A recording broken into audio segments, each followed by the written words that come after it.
And what I have seen is that after years and years of not paying your property taxes, it spirals out of control. And after you let it get too far gone, 5, 6, 7 years, you'll never be able to pay it off again because the interest just accumulates and compounds. If you want to get this debt off of your back, now is the perfect time to do it, and I can help you get rid of that debt. Now, of course, you can't fault them for saying that they expect full value. If you can get full value from me, from Josh, if this person can get me to pay them full value, more power to them. It's not going to happen, but you can't fault them for trying and for asking for it. Do you know what's stopping you from doing that one thing you've always wanted to do? You don't, because it doesn't exist. This is Josh Bauer, and no, it really doesn't exist.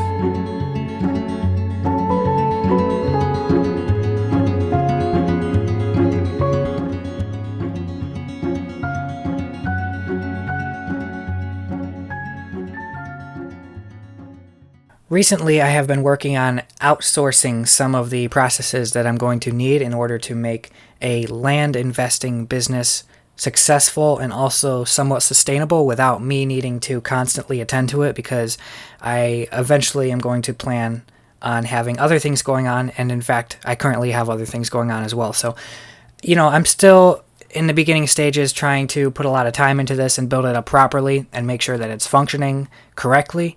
But eventually my goal here is to outsource a lot of the things that I am able to outsource, so I'm not spending my time on it. And one of the ways that I have been getting myself closer to that goal of outsourcing it is making training videos on exactly how I do the things that I've been doing so that I can hire some of that out.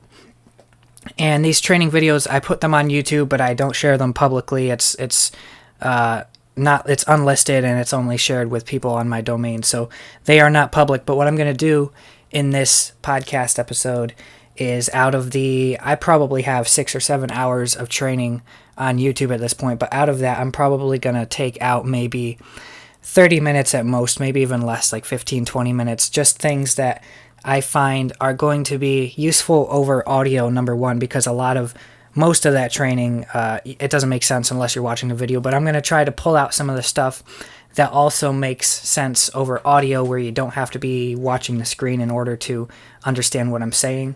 And also some of the stuff that you don't have to be super technical to understand what I'm saying. It kind of, crosses over more sales type advice as opposed to just technical, diving into spreadsheets or stuff like that. Spreadsheet stuff I'll try to keep out of this. But yeah, I'll try to just include some snippets that might be helpful. Either, if you're interested in maybe starting this for yourself, or just interested to hear how this is going, I'm going to do that. And yeah, hopefully this is helpful. Okay, very interesting. So what we have here is a guy that he definitely has some sort of accent, a little bit difficult to understand him, which is what it is. But what can I understand? So I understand. He knows me. He called me by my name, by Josh. He obviously got the letter because he mentioned the letter. So we know this is one of the people that I sent the letter out to. He keeps saying the county of Evans, when in fact it is the town of Evans. So that right there tells you he maybe is not maybe all that affluent in terms of knowing how the municipalities and things like that work, which is, which checks out, because he was one of the people that didn't pay all his property taxes, which is how he got on my list in the first place. Okay, but with all that said, he said he's interested in selling his land. I was able to make that out. So I have not called him back yet. I'm basically going to do what I would expect whoever is taking this call to do in this situation. So I'm going to bring over my work browser window here. I'm going to go into Google Drive. Let me make sure this is recording. Yes, it is. That would be bad if it wasn't a recording. Okay. Decide on something between these two. It doesn't have to be exactly one or the other. $4,000, somewhere between 30 and 35%. But the point is, if it exceeds $4,277, and they will absolutely not take anything less than a number that's higher than the 35%, that's when you say, like, okay, I'll tell you what, I'm not allowed to offer more than whatever the amount is, and you're allowed to, you can tell them 4,277 based on our analysis is the most I can offer you without like just instantly, like take it or leave it. Or don't say take it or leave it, but instantly is the most I can offer. However, I can go and consult with the owner and see if I can get permission to raise our offer based on, based on some unique value that your land has. Or I don't know. You get my point. Like, you can tell them, hey, this is the max I can offer you right now. However, maybe it's one of those situations, and this is where negotiating is really a skill, because in one of those situations where maybe you can pretend like this is just flat out the most we can offer them, and let the phone call end, and see if they call you back the next day and say, you know what, I'll take it. If they don't call you back the next day, maybe the day after, is when by that time you've already gotten my permission to maybe go up to 40%. You call them back up and say, hey, we can do 40%. It's kind of a skill game. Like, you definitely want to keep it lower where possible, but deals around this range are still usually going to be decent deals and still will work out, hopefully, in most cases. So you don't want to lose the deal. Acres. Now this will be interesting. Let's do that now. Okay, so there's going to be something written on here somewhere in terms of how big it is, but I don't really trust it, and I'm also having a hard time finding it. County provided acres. Okay, I'm just going to copy 4 digits here. 0.2423. Okay. Trust but verify, right? So that looks pretty accurate. However, I'm just going to double check. Now, I guess you don't always have to double check. Well, yeah, actually, when you're about to make an offer, it doesn't hurt to do this. So this is a beautiful little platform here, because what I can do, if I can find it, measure right here. I'm going to click measure area. Just going to go right along the lines here. I'm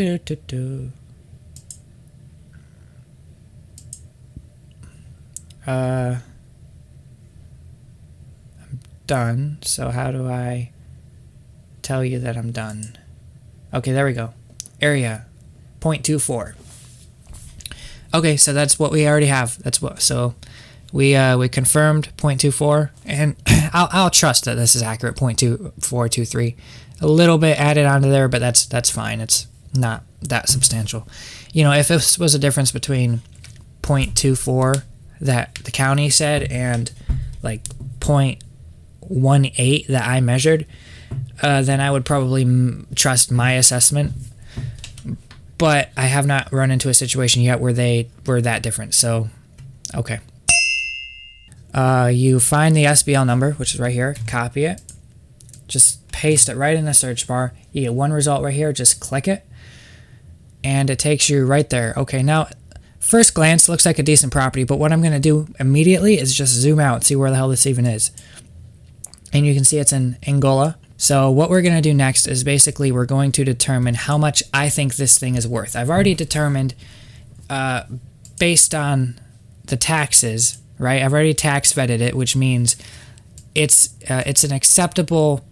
It might make a good deal. Like even if I don't pay off all those taxes, if I pay off $4,000 and make him pay off the other $800, it might still be a good deal on his part. I get the property for, a net price of $4,000, and I get a $20,000 if it's worth $20,000, which is what I'm going to try to figure out here. But I vetted it on this front. It's at least okay to continue the analysis. And I vetted it from the sky. It's not a piece of garbage. It looks big enough to build a house. I mean, there's a house right next to it this one right here, even this one right here, this is a smaller piece of property, and it's got a house built on it. So it looks like a decent size, right? The 3 qualities we look for in a property.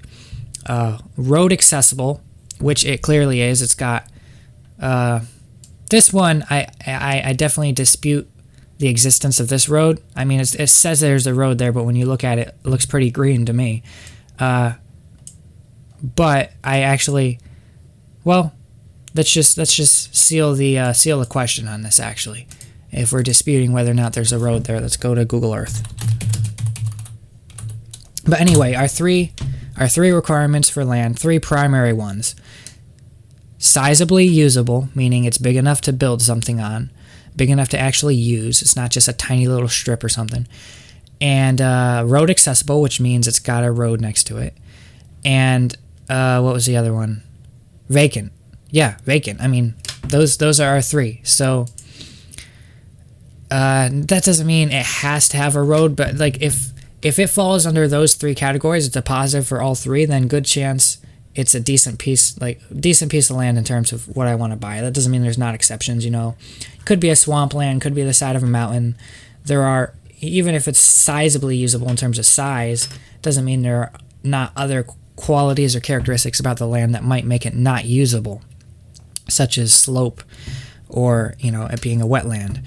So I'm not saying that everything that checks off those three boxes is going to be good land. I'm also not saying just because it doesn't check off all three means it's an absolute no. But those are kind of good, quick three-step process to just think over in your head. Number one, is it big enough to actually do something with? Number two, is it next to a road? Meaning, like, can you actually access it without trespassing on someone else's property?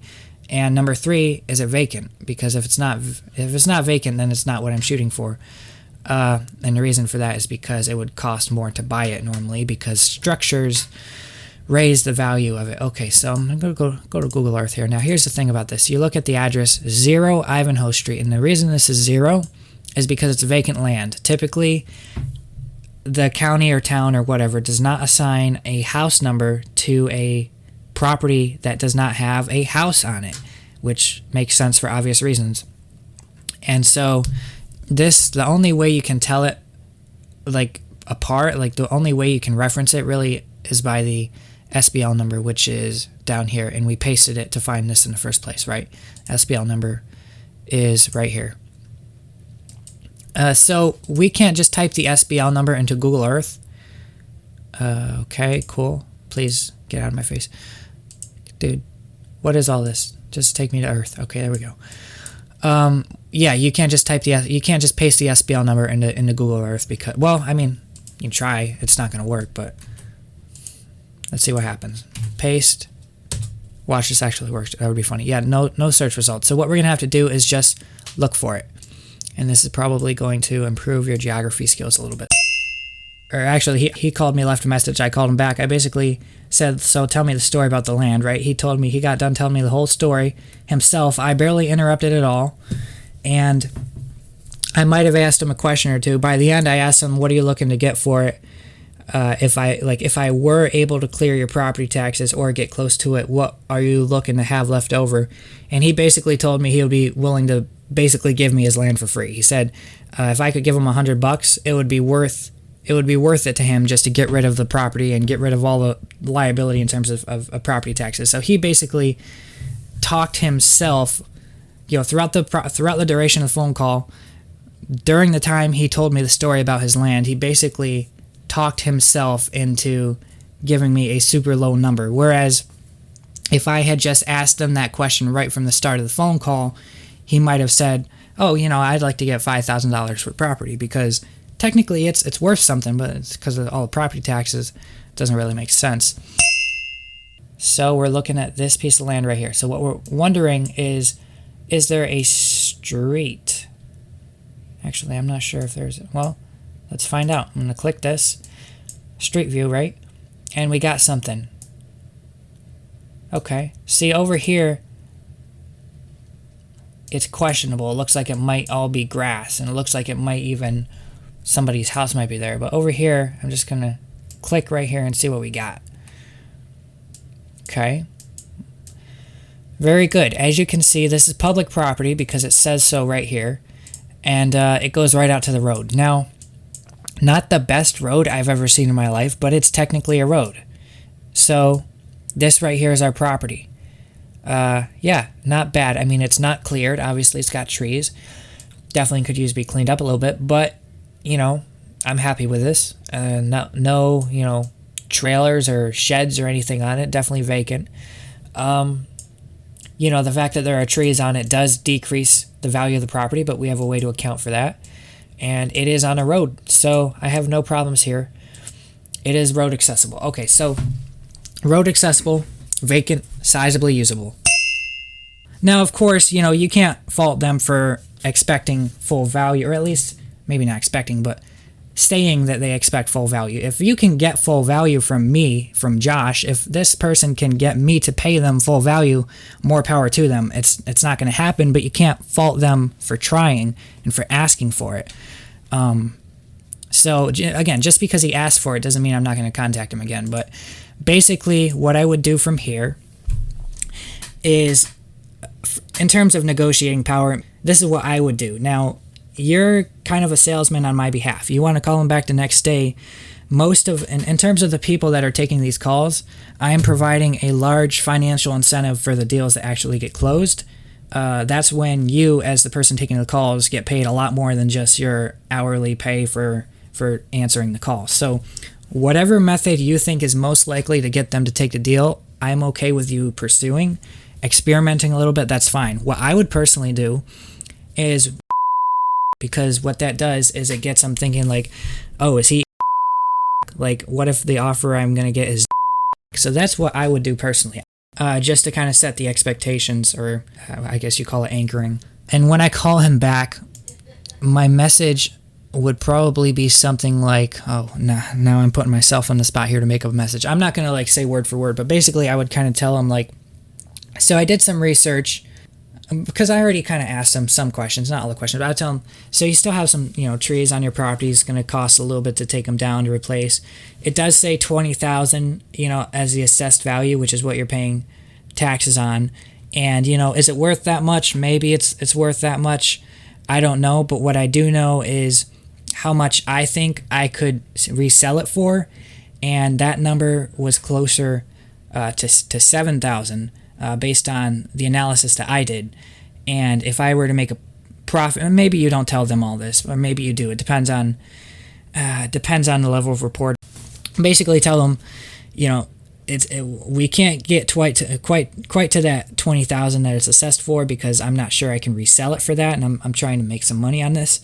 But what I can do is I can, it turns out you owe close to 4,000 or. Well, close to $5,000 in property taxes on this property, and I can give you. Well, you don't want to sound like a scammer. You don't want to say I'll send you the documents to prove it, or say I'll send you the link where you can look it up. You don't want to do that, because that kind of seems like something a scammer would do. But just say, go if you log on to the county web portal, just type in Erie County tax payment. You can go there, type in your name, and you can see how much taxes you owe. And what I can do is I can clear out most. It depends on how much I decide to offer, right? I'll probably not end up. Because here's the thing. Let's go back here. If I were to actually, so he owes, let's just say $4,800 in property taxes. If I were to actually offer him the full amount of property taxes to wipe out all the taxes, right? 48, assuming that this is how much it's worth in our calculation. Where's my calculator? Bring it over here, please. 4,800 divided by 7,389.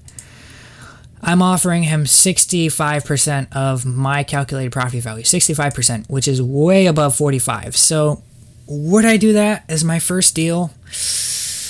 I don't know. I mean, probably not. So I would probably want to stick somewhere in this range. And if he doesn't want it, we might just have to let this one slide. It might just have to go. We might not be able to close on it. My main objective is touch base with him, because this will be the first time I've actually called him. I just want to know the story behind the property and how much he owes in taxes. And I'm trying to think of a clever question to ask him.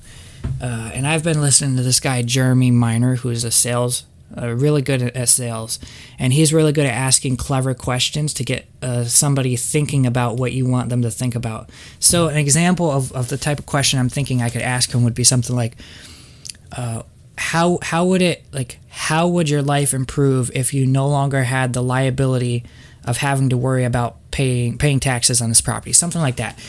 Again, this guy doesn't seem to know English very well. I'm not going to try to ask a complicated question like that.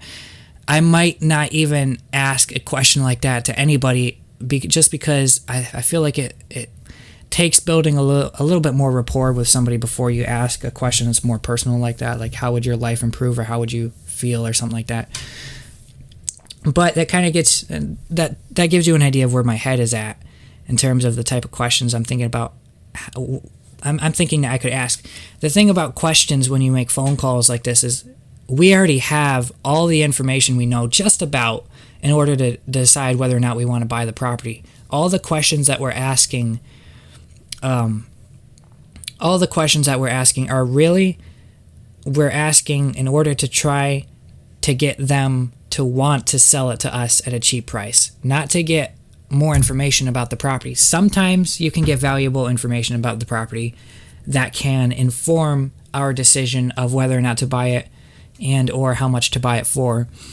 But more likely than not, these questions, and I haven't created like a standard list of questions yet. This is my first time right here, what you're looking at, of ever really doing that. But the questions that we will ask are kind of more designed to get the conversation going, even if we already know the answers to the questions, and also to get them hopefully to talk themselves down in terms of price. Okay, so I'm just going to go ahead and call him. His name was lives in Brooklyn.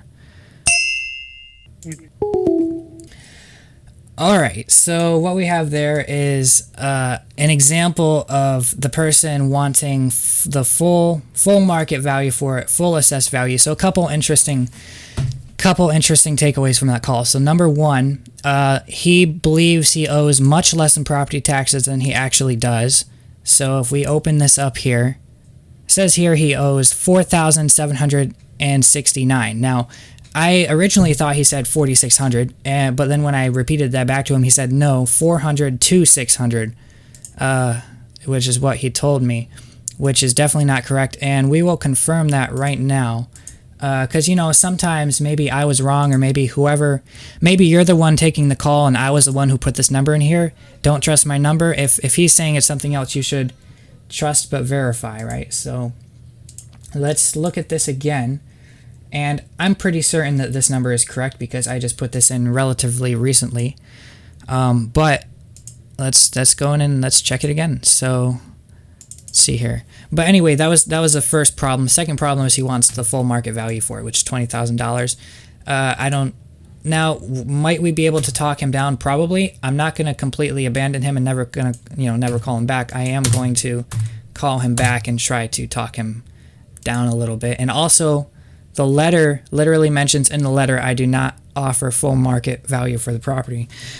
So, that disclaimer has already been put out there, and he read that before he contacted me, although he might not speak very good English. Okay.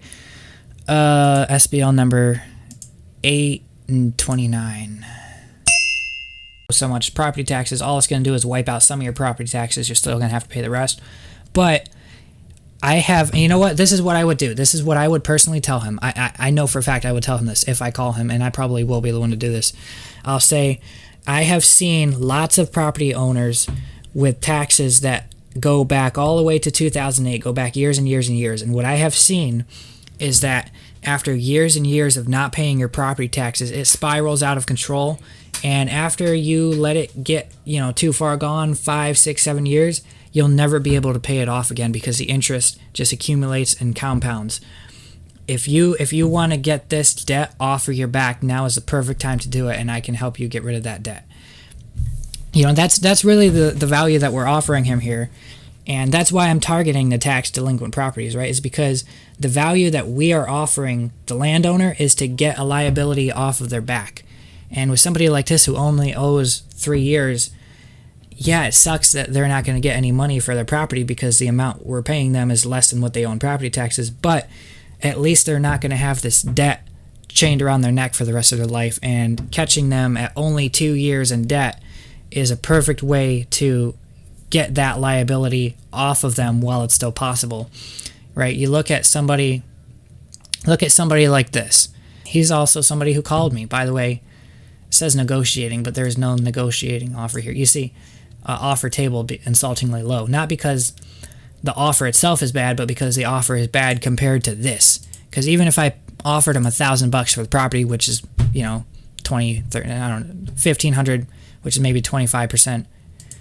What's it compared to this? This is how much he owes in property taxes, right? $50,000. So what our value add for these people here is to prevent them from turning into this person who owes taxes since 1995. Because if we can clear out this amount, take their land from them, unfortunately, but taking their land does them a favor of clearing out this amount. In some cases, even above and beyond, they get some cash in addition to this, or in other cases, they have to contribute a little bit to paying this off. But whatever the case, it prevents them from getting to here, and that is the value add that we're providing.